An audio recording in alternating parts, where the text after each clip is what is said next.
சினிமாவில் துணிச்சலாக நடிப்பவர்கள் அரசியலில் துணிச்சலாக செயல்பட மாட்டார்கள் என்ற சொல்லை உடைத்து காட்டியவர் கேப்டன் விஜயகாந்த்.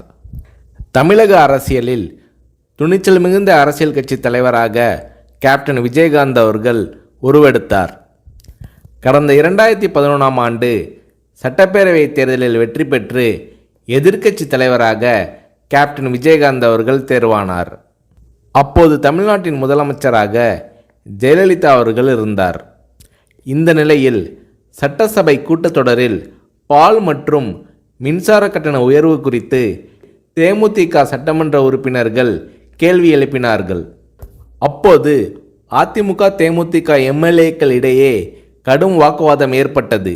இந்த நேரத்தில் ஆவேசமாக எழுந்து பேசிய கேப்டன் விஜயகாந்த் அவர்கள், கூட்டணி கட்சி என்றால் ஆளுங்கட்சிக்கு ஆதரவாக இருக்க வேண்டும் என்பது இல்லை, மக்கள் பிரச்சனை தான் எங்களுக்கு முக்கியம், அதை பற்றி தான் பேசுவோம் என்று கர்ஜித்தார் கேப்டன் விஜயகாந்த்.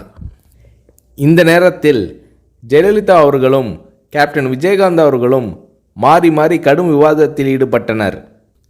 இது அன்றைய காலகட்டத்தில் பெரும் பரபரப்பாக பேசப்பட்டது.